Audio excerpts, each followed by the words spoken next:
Bienvenidos al curso Prevención y Sanción del Hostigamiento Sexual. Según GenderLab, una iniciativa respaldada por el Banco Interamericano de Desarrollo que busca fomentar una cultura de prevención y crear espacios laborales libres de acoso sexual. En Perú, solo el 2% de las mujeres que han sufrido hostigamiento se anima a presentar una denuncia. En términos laborales, el Ministerio de Trabajo y Promoción del Empleo reportó que en 2019 se registraron 481 denuncias de acoso sexual laboral, mientras que en 2020 hubo 469 y en 2021 se reportaron 788 denuncias. Como se observa, entre 2020 y 2021, las denuncias aumentaron aproximadamente un 40%. Esto no se debe a un aumento en los casos de acoso sexual, sino que, gracias a la concientización y a las acciones que deben llevar a cabo las empresas según el reglamento de la Ley de Prevención y Sanción de Hostigamiento Sexual, aprobado mediante el Decreto Supremo número 014-2019-MIM. Muchas mujeres y hombres que han sido víctimas de actos de hostilidad sexual se sienten más empoderados para denunciar o reportar estos incidentes a sus empleadores, con el fin de que se tomen las medidas. En otras palabras, el objetivo de la ley de visibilizar un problema que estaba arraigado en nuestra sociedad y en los lugares de trabajo se está logrando. La infografía que estamos viendo ha sido elaborada por ELSA, Espacios Laborales Sin Acoso, una iniciativa de GenderLab que pone de manifiesto la grave situación que enfrentan las víctimas de hostilidad sexual en el ámbito laboral.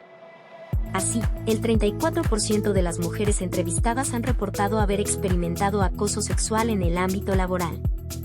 De este grupo, el 42% indicó que no denunciaron por temor a ser consideradas problemáticas. Entre las mujeres que enfrentaron acoso laboral, el 71% expresó que sentía estrés. El 47% tuvo dificultades para concentrarse y el 17% comenzó a faltar al trabajo. Por otra parte, el 55% de los trabajadores que sufrieron acoso sexual compartieron su experiencia con un compañero, mientras que solo el 30% se lo comunicó a sus superiores. A pesar de la alta cifra de personas afectadas, únicamente el 26% de los encuestados afirmaron haber sido testigos de un caso de acoso sexual laboral. Dada la magnitud de este problema, es crucial poder identificar cuando una conducta puede considerarse como hostilidad sexual laboral, para lo cual debemos referirnos a la definición establecida por la ley.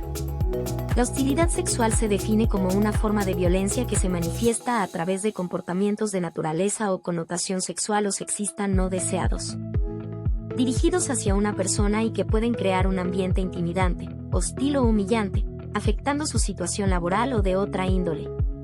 Es fundamental comprender las implicaciones de esta definición. Por ejemplo, se considera la hostilidad sexual como una forma de violencia, ya que situaciones de este tipo afectan la integridad y dignidad de las personas.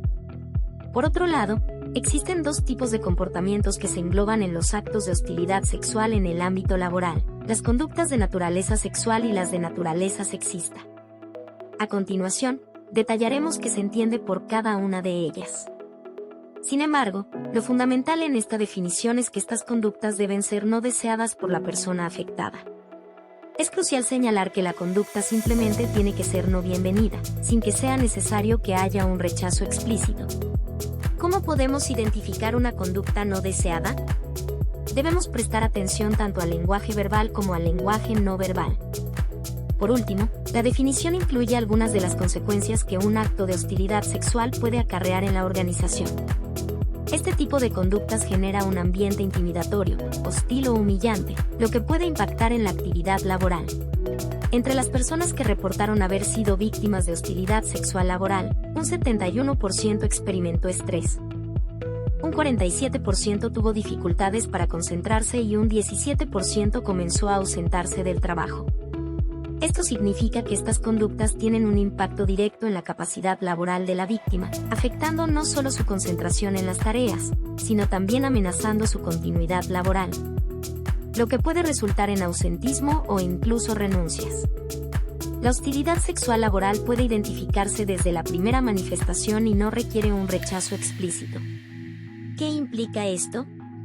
Que, ante un solo piropo no solicitado, una mirada lasciva, un meme con contenido sexual o una propuesta inapropiada, podríamos estar ante un acto de hostilidad sexual. La hostilidad sexual se define como una forma de violencia, según lo indicado por la propia legislación, ya que cualquier acto que se clasifique como tal causa un grave impacto en la integridad y dignidad de las víctimas. Además, podemos afirmar que estamos ante un caso de violencia de género, puesto que estas conductas se originan a partir de estereotipos que limitan el comportamiento de hombres y mujeres. Las gráficas obtenidas de la Unidad de Estadísticas del Ministerio de Trabajo y Promoción del Empleo muestran que de 474 denuncias, 448 fueron presentadas por mujeres, mientras que solo 26 fueron realizadas por hombres. Asimismo, de un total de 473 denuncias, 467 se interpusieron contra hombres como presuntos hostigadores, y solo 6 contra mujeres en esa misma categoría. Se evidencia así una disparidad entre denunciantes y denunciados. Es importante recordar que un acto de hostilidad sexual puede ocurrir entre un hombre y una mujer, de una mujer hacia un hombre, entre hombres o entre mujeres. Como hemos mencionado previamente, la hostilidad sexual laboral se considera un tipo de violencia contra la mujer. ¿Qué entendemos por violencia contra la mujer? Según la Convención de Belém do Pará, se define como cualquier acción o conducta basada en el género que cause muerte, daño o sufrimiento físico, sexual o psicológico a la mujer, ya sea en el ámbito público o privado. La violencia de género se refiere principalmente a la violencia contra las mujeres, afectándolas de manera desproporcionada o exclusiva, tal como reflejan las cifras proporcionadas por el Ministerio de Trabajo y Promoción del Empleo. En nuestra sociedad, la mayoría de las denuncias sobre actos de hostilidad sexual son interpuestas por mujeres, lo que sugiere que el acoso o la hostilidad sexual representan una problemática de violencia de género en nuestro país. Tal como mencionamos al principio, la hostilidad sexual laboral se manifiesta a través de conductas de naturaleza sexual o sexista. Estas conductas incluyen comportamientos físicos, verbales o gestuales de connotación sexual, tales como comentarios o insinuaciones inadecuadas, miradas lascivas, exhibición de material pornográfico, tocamientos no deseados, acercamientos corporales, exigencias o proposiciones sexuales, y contacto visual inapropiado, entre otros. En esta categoría encontramos piropos no solicitados, que incluyen bromas o comentarios de contenido sexual. Estos pueden referirse al cuerpo de una persona, su apariencia física, su situación familiar o su forma de vestir. Frases como "quien no enseña no vende" o "qué bien te queda ese pantalón", "resalta tus curvas" pueden ser expresadas tanto por hombres hacia mujeres, como por mujeres hacia otras mujeres o hacia hombres. Siempre que sean no deseadas, se consideran actos de hostilidad sexual. Las conductas sexistas son aquellos actos que promueven o refuerzan estereotipos que erróneamente sugieren la subordinación de un género a otro. El uso de estereotipos de género implica asignar a una persona, ya sea hombre o mujer, atributos o funciones específicas solo por pertenecer a un grupo social masculino o femenino. Por ejemplo, usar el término feminista como insulto hacia una mujer, o frases como "calladita te ves más bonita", "no seas nena" o "ese trabajo es de hombres". Estas expresiones refuerzan estereotipos negativos hacia el género femenino y establecen patrones erróneos sobre su fortaleza.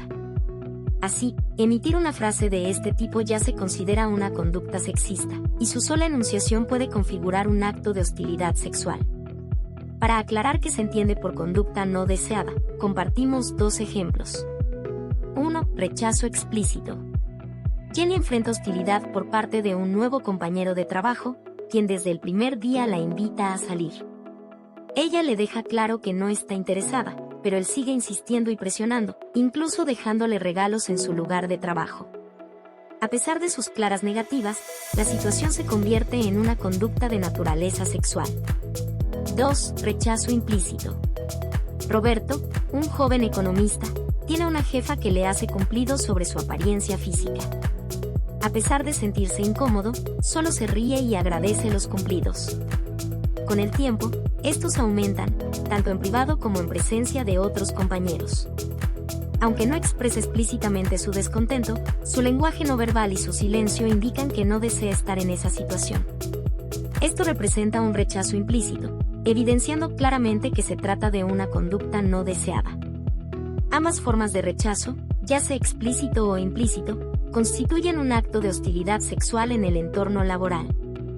dependiendo del nivel jerárquico de la víctima, podemos distinguir entre hostilidad sexual vertical, que incluye el chantaje sexual, y hostilidad sexual horizontal, que se refiere al acoso sexual ambiental. La hostilidad sexual en un contexto horizontal ocurre cuando el hostigador es un compañero de trabajo del mismo centro o un empleado de una empresa externa que comparte el mismo espacio laboral.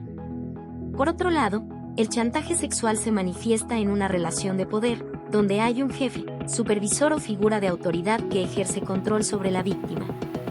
Un ejemplo claro sería cuando un jefe solicita favores sexuales a cambio de un aumento, un ascenso o un cambio de sede. Los actos de hostigamiento sexual generan consecuencias tanto a nivel personal para la víctima como en el ambiente laboral y en la empresa en general. En la introducción, al revisar algunas cifras de GenderLab, se observó que un porcentaje significativo de las víctimas experimenta estrés y una disminución en su productividad, llegando incluso a ausentarse de su trabajo. Este ausentismo y el aumento de tardanza se producen principalmente porque la víctima intenta evitar el contacto con el hostigador.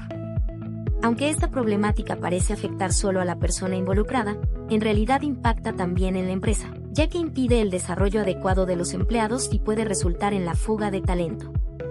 Además, el entorno laboral puede volverse hostil no solo para la víctima, sino también para quienes la rodean. De manera evidente, los actos de hostilidad sexual laboral dañan la imagen institucional ante socios estratégicos, competidores e incluso dentro de la misma organización. A nivel administrativo, las empresas pueden enfrentarse a multas laborales si no implementan las medidas necesarias para prevenir y sancionar actos de hostilidad sexual. La pandemia de COVID-19 y las medidas de cuarentena aceleraron cambios en la interacción en las empresas, promoviendo el uso de plataformas digitales para la comunicación laboral. Muchos de nosotros utilizamos grupos de WhatsApp, Facebook o cualquier otra plataforma para coordinar actividades laborales. Las reuniones se realizan cada vez más a través de plataformas como Meet o Zoom. Este nuevo contexto ha hecho surgir una modalidad de acoso sexual que se conoce como hostigamiento sexual virtual. Al igual que las situaciones de acoso en el lugar de trabajo, el hostigamiento sexual laboral virtual también puede ser denunciado y sancionado. ¿Cómo se presenta esta forma de hostilidad sexual? Puede manifestarse a través de mensajes electrónicos, videos o fotografías con contenido sexual, así como cualquier material multimedia no deseado compartido en redes sociales o mediante otros mecanismos digitales. Una situación cada vez más común es la creación de memes, que también puede configurarse como un acto de hostilidad sexual laboral. Tanto si se comparte un meme como si se crea uno con contenido sexual o sexista, y este se difunde en los chats grupales, podemos encontrarnos ante un caso de hostilidad sexual en el entorno laboral. Es fundamental enmarcar estas situaciones dentro del contexto laboral para que sean calificadas como actos de hostilidad sexual. ¿Cómo podemos enfrentar el hostigamiento sexual laboral? A continuación, se presentan las herramientas que la empresa tiene a su disposición para abordar esta problemática. Una persona que sienta que ha sido víctima de un acto de hostilidad sexual laboral, o alguien que tenga conocimiento de un presunto acto en contra de un compañero de trabajo, puede denunciar estos hechos. Además, si el área de recursos humanos tiene conocimiento de un incidente que pueda ser calificado como tal, puede actuar de oficio. La investigación y sanción del hostigamiento sexual se inician con la presentación de una denuncia. Más adelante, se detallarán las funciones de un órgano clave en este proceso, el Comité de Intervención frente al Hostigamiento Sexual. La denuncia puede ser verbal o escrita, aunque lo ideal es que sea por escrito para contar con evidencia clara de los hechos y los medios probatorios presentados. La denuncia debe realizarse ante la Oficina de Recursos Humanos. En caso de que un jefe o compañero de trabajo tenga conocimiento de la situación, debe comunicarlo de inmediato a Recursos Humanos para que se inicie el procedimiento de investigación y sanción. La Oficina de Recursos Humanos tiene varias obligaciones. Trasladar la denuncia al Comité de Intervención frente al Hostigamiento Sexual en un plazo de un día hábil. Brindar a la víctima los canales de ayuda psicológica en el mismo plazo. Dictar medidas de protección para el trabajador denunciante en un plazo de 3 días hábiles. Comunicar la denuncia al Ministerio de Trabajo y Promoción del Empleo en un plazo de 6 días hábiles. Una vez que la Oficina de Recursos Humanos informa al comité, este tiene un plazo de 15 días calendario para investigar. Durante este tiempo, el comité debe Notificar al denunciado o presunto hostigador y solicitar sus descargos y medios probatorios. Analizar los medios probatorios presentados por ambas partes, si lo considera necesario, incorporar pruebas adicionales.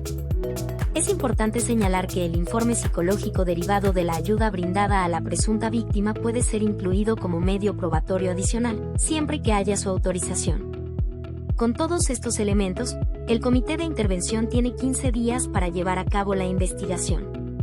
Al concluir, emite un informe que detalla los hechos denunciados, los descargos realizados y evalúa los medios probatorios aportados, concluyendo si se ha configurado un acto de hostilidad sexual laboral. Si el comité determina que sí ha habido un acto de hostilidad sexual, emite una recomendación de sanción. Este informe debe ser enviado a la Oficina de Recursos Humanos en un plazo de 1 día. Finalmente, es Recursos Humanos quien determina si hay pruebas suficientes para acreditar la existencia de un acto de hostilidad sexual. En caso afirmativo, establece la sanción a aplicar según la gravedad del hecho. Si no se encuentran pruebas suficientes, se dispone el archivo del procedimiento. Para ello, la Oficina de Recursos Humanos dispone de un plazo de 10 días calendario. La resolución emitida por esta oficina debe ser comunicada al Ministerio de Trabajo en un límite de 6 días hábiles. Como han podido observar en el proceso de investigación y sanción, hay un órgano de vital importancia involucrado. Este comité está compuesto por 4 miembros, 2 representantes de los trabajadores y 2 del empleador, garantizando la paridad de género en ambos casos. Es decir, debe haber un hombre y una mujer tanto entre los representantes de los trabajadores como entre los del empleador. Las principales funciones del Comité de Intervención frente al hostigamiento sexual son: 1. Investigar los hechos y circunstancias relacionados con la denuncia. 2. Emitir recomendaciones de sanción para el hostigador. Es importante destacar que el comité no tiene la autoridad para determinar la sanción a imponer, sino que solo sugiere una recomendación basada en su investigación. Esta recomendación debe ser considerada por la Oficina de Recursos Humanos al decidir la sanción correspondiente o si el caso debe ser archivado. A través del comité, se asegura la participación de los trabajadores en el proceso de investigación y sanción de actos de hostilidad sexual laboral. Los miembros del comité deben recibir capacitación anual, y todas las reuniones deben ser registradas en un acta. Las decisiones del comité se toman por mayoría simple, y en caso de empate, el voto decisivo corresponde al representante de la Oficina de Recursos Humanos. El procedimiento de investigación y sanción es confidencial desde su inicio hasta su conclusión, y tanto el comité como la Oficina de Recursos Humanos deben garantizar esta confidencialidad. El comité tiene como función principal investigar los hechos denunciados y evaluar las pruebas presentadas por ambas partes, así como las que se incorporen de oficio.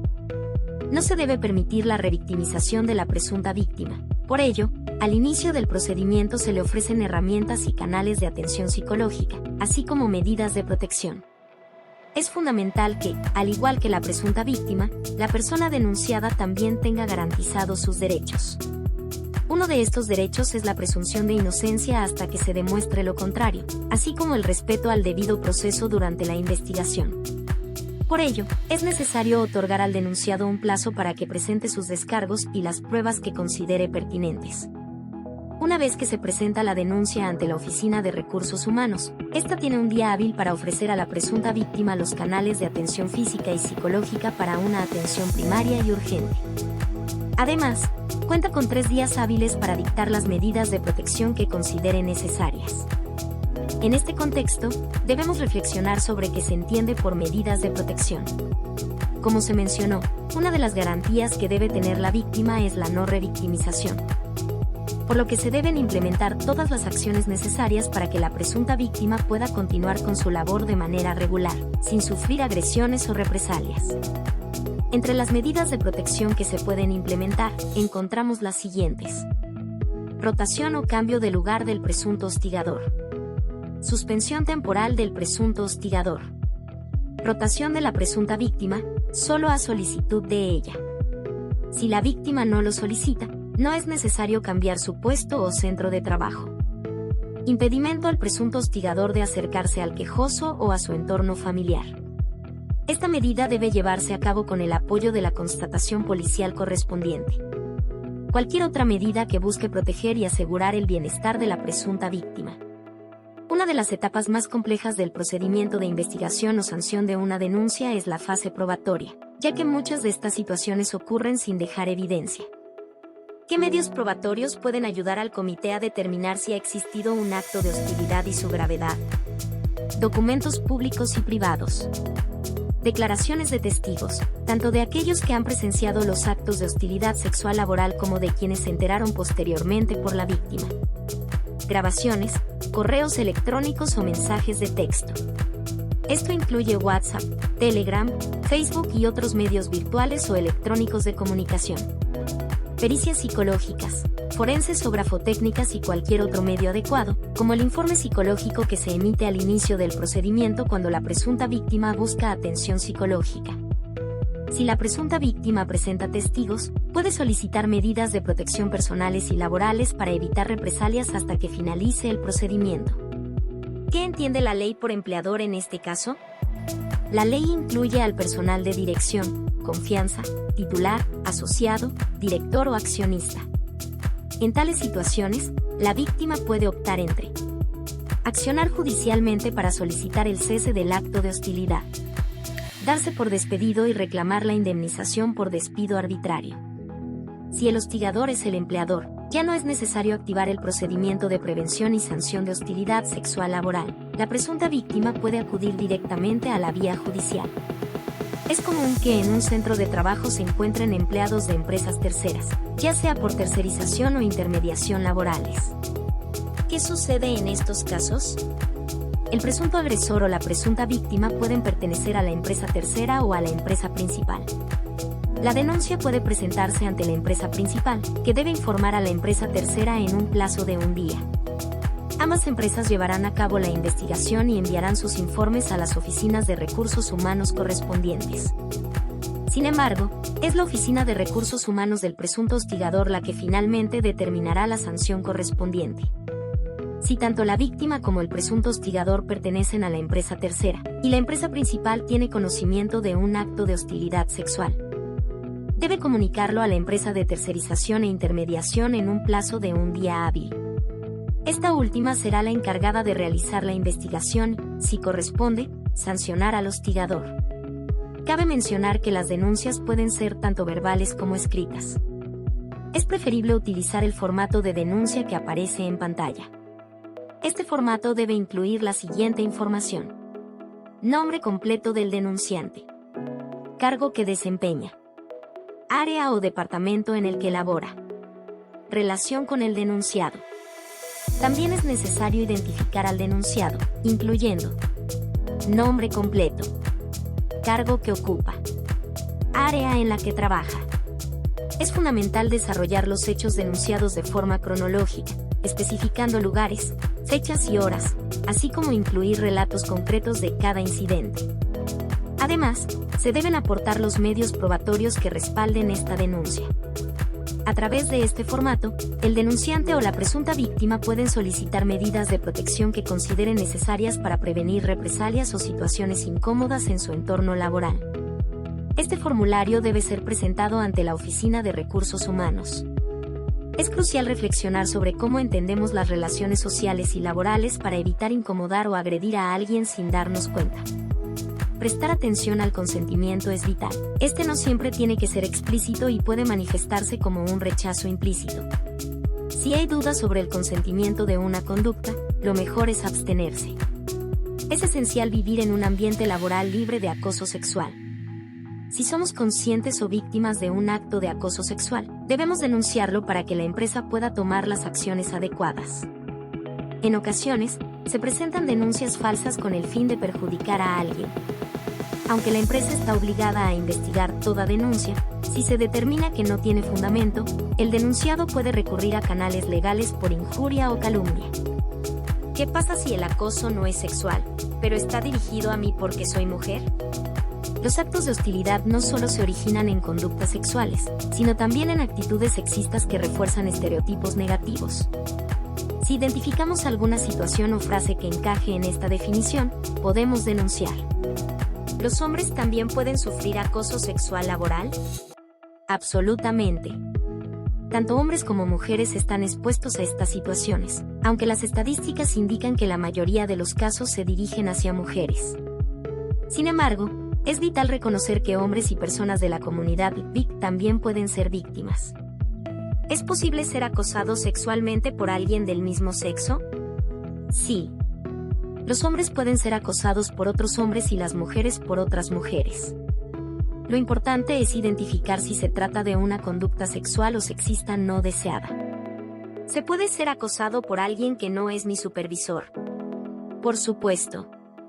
El acoso sexual ambiental puede surgir entre compañeros de trabajo sin ningún vínculo de subordinación.